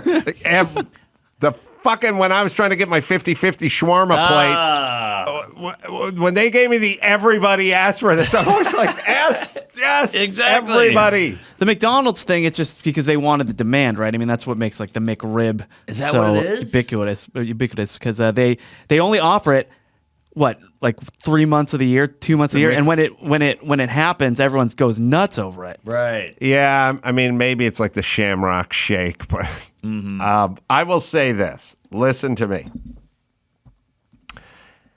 Everybody that wants, all the retarded politicians that want the minimum wage raised to $23 or whatever the fuck it is, good luck.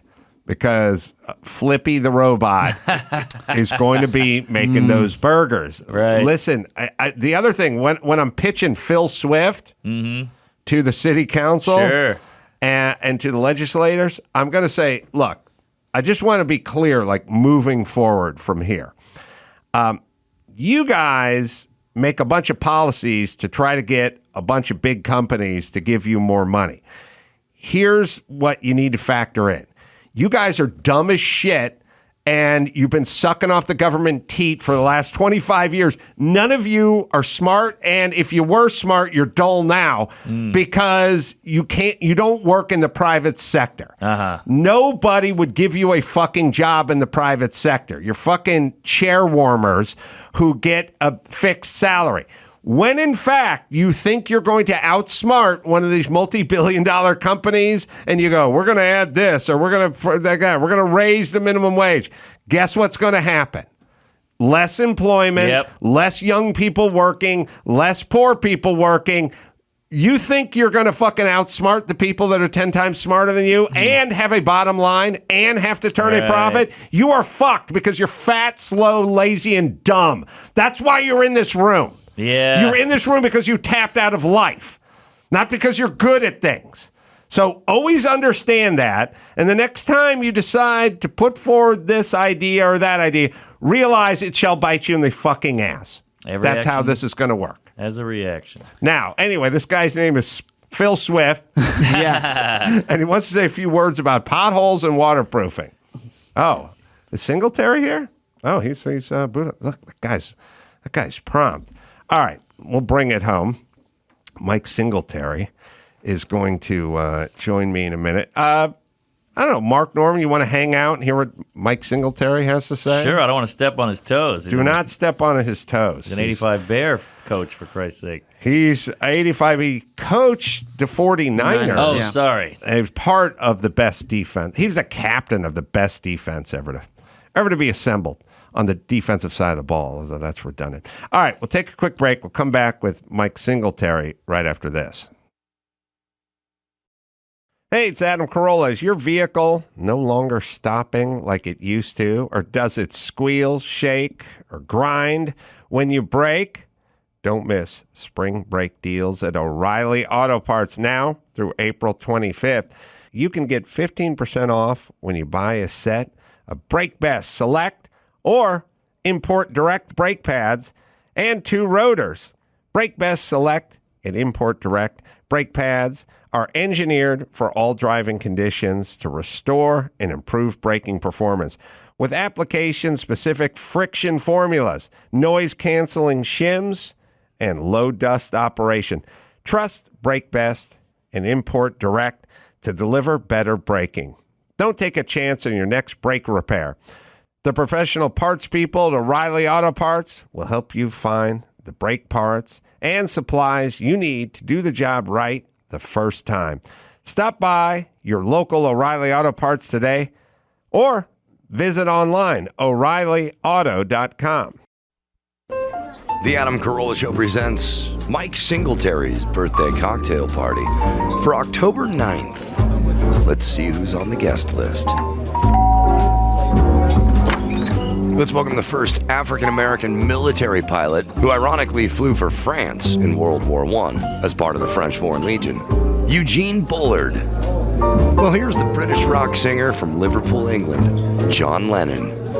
Thank God he can't bring Yoko. But he did bring along his son, Sean Ono Lennon, because they share the same birthday. Comedian Nick Swardson is here. Let's welcome from The Who, The Ox, John Entwistle. Jackson Browne was running on empty, but he's expected momentarily. Let's welcome filmmaker Guillermo del Toro, former British Prime Minister David Cameron, and Sharon Osbourne. Mike Singletary is on the Adam Carolla Show. Mike Singletary selected to 10 Pro Bowls. Also, all NFC player, all 8 times, by the way, and twice Defensive Player of the Year, and inducted in the NFL Hall of Fame in 1998. One of the best middle linebackers to ever strap the cleats on, Mike Singletary. Good to see you, Mike. Good to be here. Mike's, and we'll talk about Mike's product, and we'll get into that in a second. Mike's in his vehicle right now. Where are you? I'm sitting outside of a restaurant. I've got a meeting after this conversation. So I'm on the road, rocking. How much of your success in the NFL was mental in terms of your tenacity and your fearlessness and that sort of thing versus physicality? Well, I think for me, I would say more than 50% was mental, because you really had to have an idea of where the play was going, what they were trying to do, and what the offense was thinking, and all of those little things that you have to know in order to be a great defense. Was the 85 Bear defense best defense of all time in your belief? Well, I get asked that question a lot, and I've got asked that question by some other guys that's been on a pretty great defense, and we talked about it in length, whether it was Ray Lewis, whether it was Mean Joe Green. Those are two defenses that I think were pretty amazing. And in recent history, the Seattle Seahawks.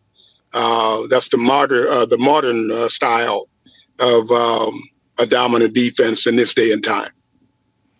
Yeah, I was just telling my audience I was watching NFL films, and they did the Mount Rushmore of Chicago players, and I'm pretty sure you're one of the four they mentioned. You had to be pretty pleased about that because there's been so many greats that have passed through that organization over their 100-year history.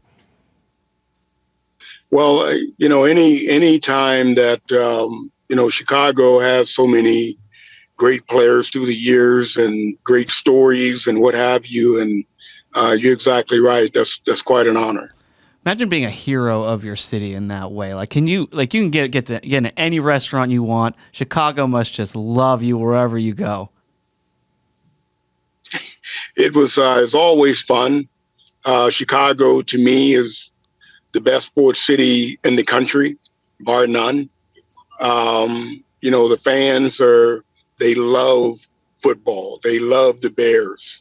And, of course, they love the Cubs and the White Sox. That's always a fight. And, of course, the Bulls. But they love the Bears. They really do. I want to give you a plug, by the way. Nutine is the product. It's available on Amazon, and it helps improve short-term memory, concentration, focus, and attention. So if you need a little help in those departments, and I'd say we all do, you can check it out. I'll spell it for you. Neutein, pronounced Nutine. And also a nonprofit, Changing Our Perspective. And you can visit changingourperspective.org. That's Mike's nonprofit. Just to make sure we're getting your plugs out there, Mike. Hey. How'd you get, what was that? So those years with Mike Ditka, who I think everyone simultaneously loves and hates. He's just the greatest character in sports ever. But just everything is great about Mike Ditka. But then you had Buddy Ryan, who everyone loves and hates simultaneously too, and he's the architect of this defense. So now you have a football team where the defensive coach and the head coach don't necessarily get along that well, and the offense has to scrimmage the defense. And now, in a way, you have a football team, but there's two teams, and they're playing each other at practice. Right. What was that dynamic like? Oh, it was very, very interesting. Every Wednesday and Thursday, which were, our toughest practices. And depending on how practice was going, sometimes Friday would be a hard practice too. If Coach Ditka or Buddy Ryan, if they had a misunderstanding of one player was taking advantage of another, a guy on offense cut a guy on defense, hey, it was like, let's go live. Let's go. And we'll go 10 plays live. And it's like, man, we got a game Sunday. But it was, that's the way it was. We were crazy, all of us. Yeah. I spent a little time with the Fridge. Oh, yeah? Yeah. I went fishing with him once. It was a man show bed. Oh, wow. That's a good nickname. Played fishing with the Fridge. Played a little all-star softball weekend with Jim McMahon. Jim McMahon's pretty crazy. Yeah. Too. Everyone on that, you may have been the sanest person on the team, Mike. What's really cool about that is Jim McMahon, a lot of people would say, this guy's crazy, he's nuts, but he's crazy like a fox.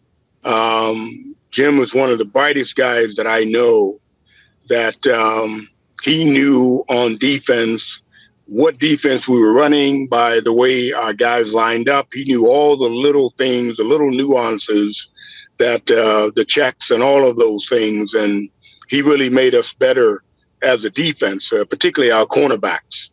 He was always telling them, hey, you're playing cover 2, you're playing cover 1. Guys were like, man, how in the heck do you know that? But he was brilliant in terms of football IQ. He was outstanding. And every Friday after practice, I would ask Jim, what do you guys need from the defense this week? And he would say, Mike, this week we can score 3 points. This defense that we're playing against, whether it's the Giants or San Francisco or whomever, Mike, man, they're really good. We need you guys to get us the ball a couple of times and help us out. And I would take that message to the defense, and we knew what we had to do. But Jim and I had that conversation every week. Now, famously, in the Super Bowl, where you guys dominated the Patriots, that's back when I used to feel sorry for the Patriots. Mm-hmm. It was so long ago that I used to feel bad for the Patriots because they're always kind of, bridesmaids and never the bride. They'd get there, and they were humiliated by Mike Singletary and his defense. Like, they just never got off the ground. Like, I think when you watch a Super Bowl, even if you're a huge fan, you don't want the other team to be humiliated because it's on such a big stage, right. And the Patriots, Right. I hadn't learned to hate the Patriots yet. Uh-huh. There was no Tuck rule, and there was no Belichick in his short answers at the press conference, and Tom Brady never stopped, winning and everything. It was the old kind of snake bit Patriots, right? And in better uniforms too. By the way, the old the old school Patriot uniforms were killer. The new ones are horrible. But I started to actually feel bad for the Patriots at a certain point as Mike and the Bears were just destroying them. But the big controversy of the day was sweetness, Walter Payton. I'm from L.A., by the way. I don't know why I know so much about the damn Bears, but that's how dominant they were. Yeah. Right. Iconic. Yeah.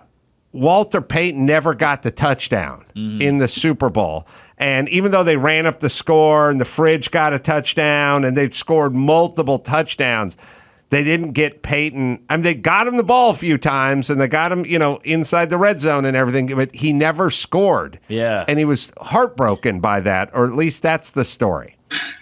Well, I think if you look at the game, particularly in the early going, every time Walter took a step, whether it was right or left, the whole defense stepped that way.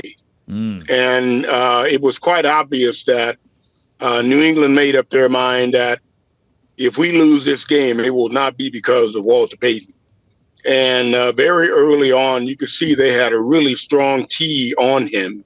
And any time that he touched the ball, he was hit in the backfield immediately. If you look at the game, that's what happened most of the time. And I think the coaches just made a decision, hey, we're going to have to let Suey run the ball. We'll give the ball to Fridge or whatever. But every time Walter touches it, it's just kind of they're keying on him so strong.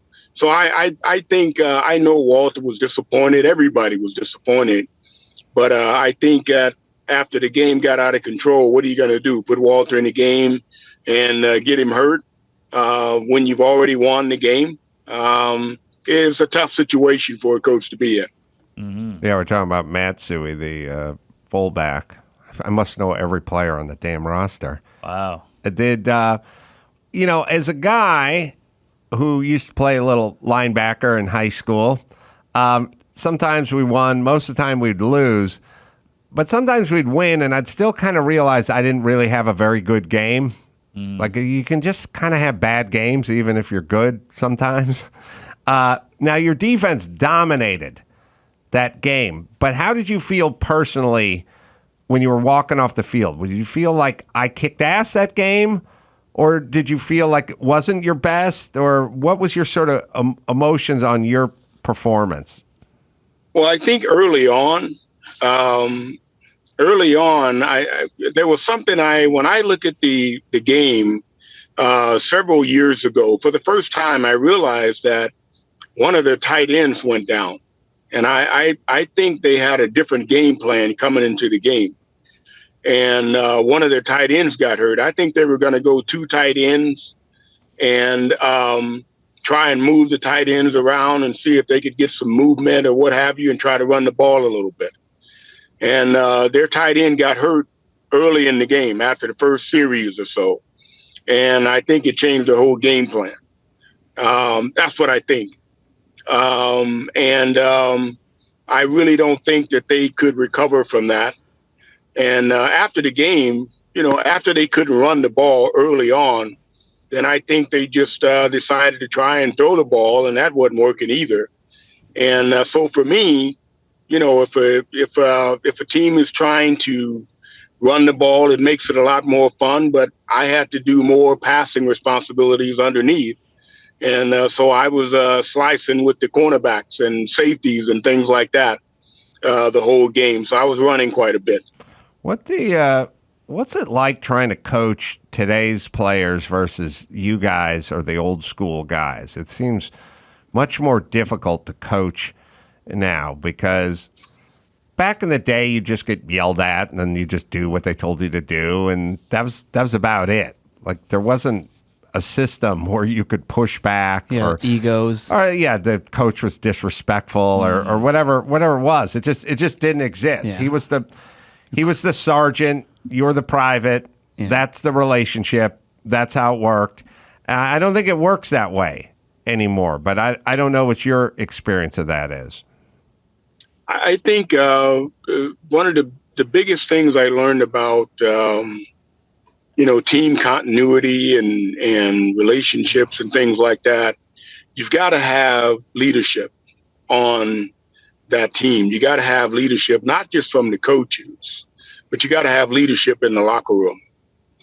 There's got to be somebody in that locker room that can grab a guy by the throat and say, hey, this is what we're doing. This is the direction that we're going to go in. This is the way it's going to be. Let's go.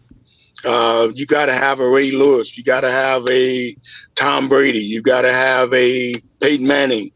Guys like that, take control of games and locker rooms and things like that.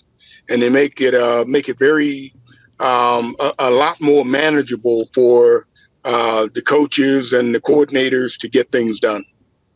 Interesting. Yeah, so it has to kind of come from their own. Absolutely. So, Mike, you were selected. You lead the Bears with 10 Pro Bowl selections, and so you've certainly played in enough of them. And people for decades have been trying to figure out how do we get more people interested in this Pro Bowl. I mean, like the players didn't care for a long time, so like, oh, let's just do it in Hawaii. You guys get to go to Hawaii, have a good time. Now they just announced it's going to be a non-contact flag football game. Right. Like, what can we do to improve the Pro Bowl? And do you agree with the flag football rules or change? With the way the rules are today, I think it really is for the players. I think the fans can get into it. I think they're having fun, and more guys want to come and play. And you really you really have a chance to really talk to other players, spend time with them and their families. I think I would enjoy it the way it is now. At first, it was kind of like, well, what the heck is that?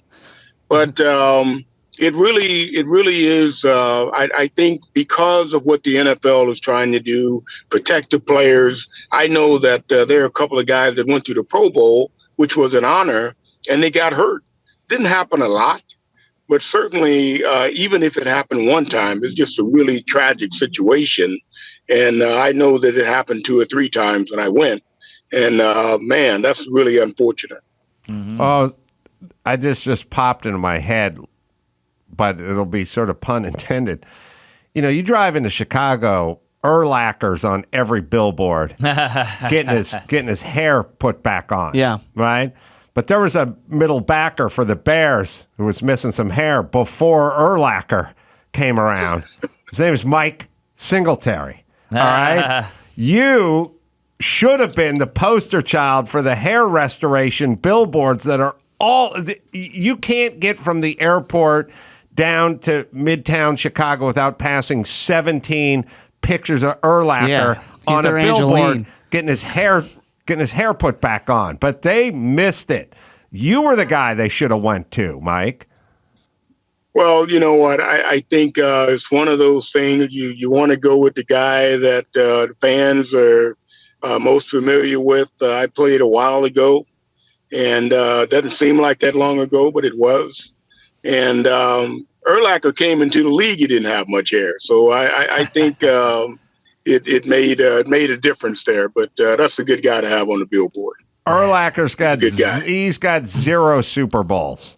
He's got 1 appearance. I don't want his hair then. 0 rings. You can't give the plug to the guy without the rings.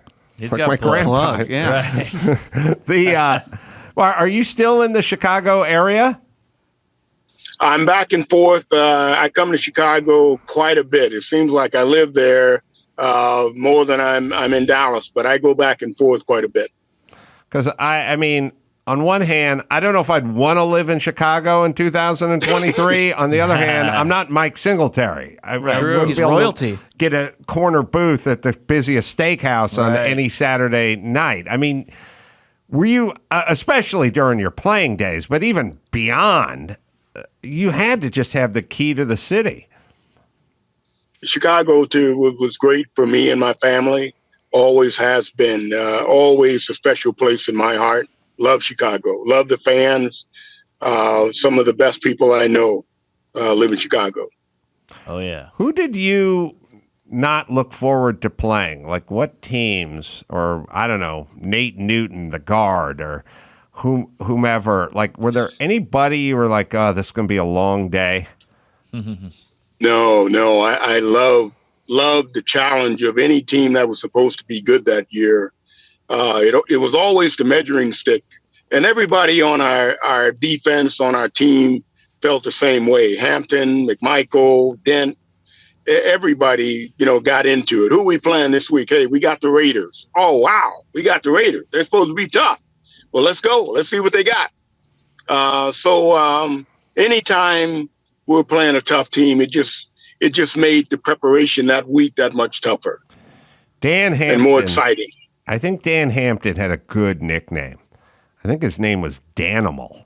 Ooh, that's killer. That's solid. Was Dan Hampton's nickname Danimal?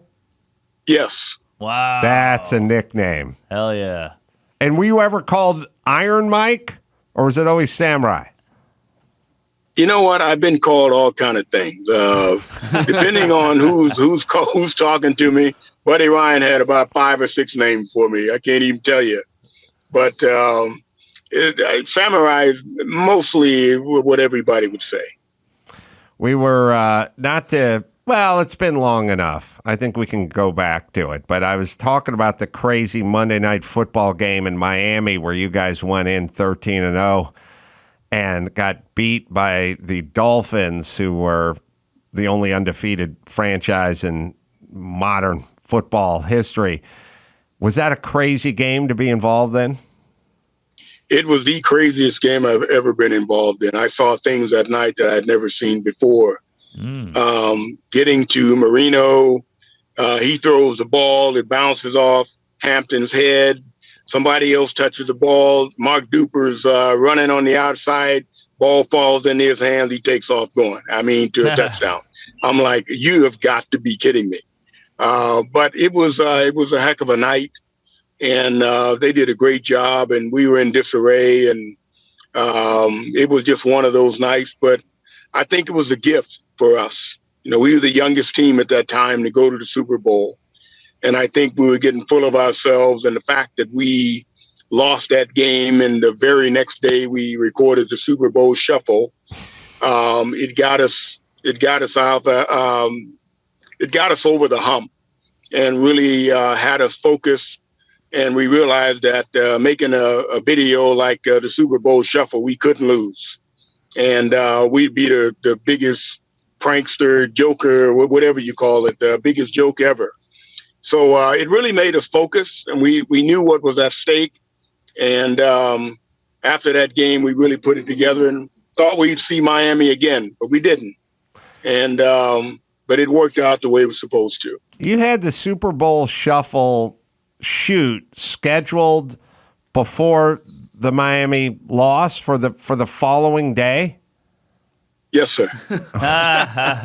Where the coach, how was Buddy Ryan about that, or Ditka? Nobody liked it. Even the guys that did it really didn't like it. We just felt like because of what it was, all of the proceeds from the Super Bowl shuffle was supposed to go to the unfortunate in Chicago. So that's why a lot of the guys did it. It wasn't really to do the video. And no one ever thought that it would get that big. We just thought, you may hear it on the radio or something like that, and some money would be raised and it would go to the poor. That's why we did it. But it took off and took on a life of its own, and man, it's pretty crazy. Yeah, we had. I was a Rams fan. We had some sort of sloppy seconds video called like "Ram It" or something that came out like 6 years later. Totally lame. Just a knockoff of something that should have never been done. Oh man, that is. I had no idea that. Do you remember? You must have had a rap in it. Like back then, the rap was, "My name is. I'm here to say." That's all. That was the only rap there was, right? Did you remember your rap from the Super Bowl shuffle? Unfortunately, yes, I do. Could you do a little of it? Oh, come on. I knew that was coming. I should have said I'm hallucinating. Yeah. I'm Samurai Mike. I stop him cold. Part of the defense, big and bold. Give me a chance. I'll rock you good. Nobody messing in my neighborhood. I didn't come here to start any trouble. I just come to do the Super Bowl show. All right. Oh, man. All right. Now let's see what Nolan Cromwell says in Let's Ram It. By the way, Nolan Cromwell was one of these guys. The announcers never had enough stuff to say back then. They didn't have enough statisticians or something. So the rap with Nolan Cromwell was a Rams DB. It was like, he was a he was a decathlete in high school, and he was the best he's the best athlete on the team. Yeah. But he'd get burned deep while they were explaining he was the best athlete, best all around. Like he could play quarterback, he could play, but he was always getting burned. And I was a Rams fan. I was like, let's get some lesser athletes in here and not get lit up on the deep post. I hear you. I won't bore you with the Let's Ram It. What year is Let's Ram It? That's all. Do you remember Let's Ram It? I have no idea. No. I don't think I've ever heard of it. Oh, 86? They ripped you off? No, I don't think I've ever heard of that. We're going to play you 30 seconds of it. I don't know it either. Samurai. Because this is a blatant ripoff of the Super Bowl shuffle because it's 1 year later, right? Wow. Timeless.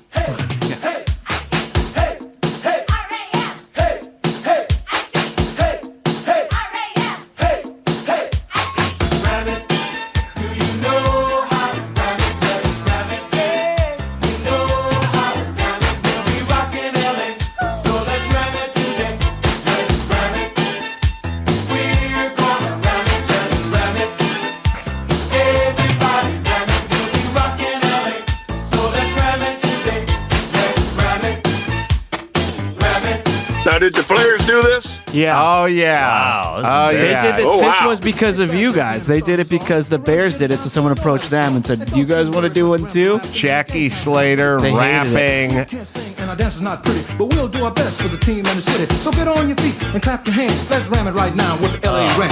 Hollywood handsome, Dodge City tough. Nolan Cromwell, I told you. He probably screwed this up too. Wow. All right. You see what you Yikes. guys started. Even CTE couldn't save that.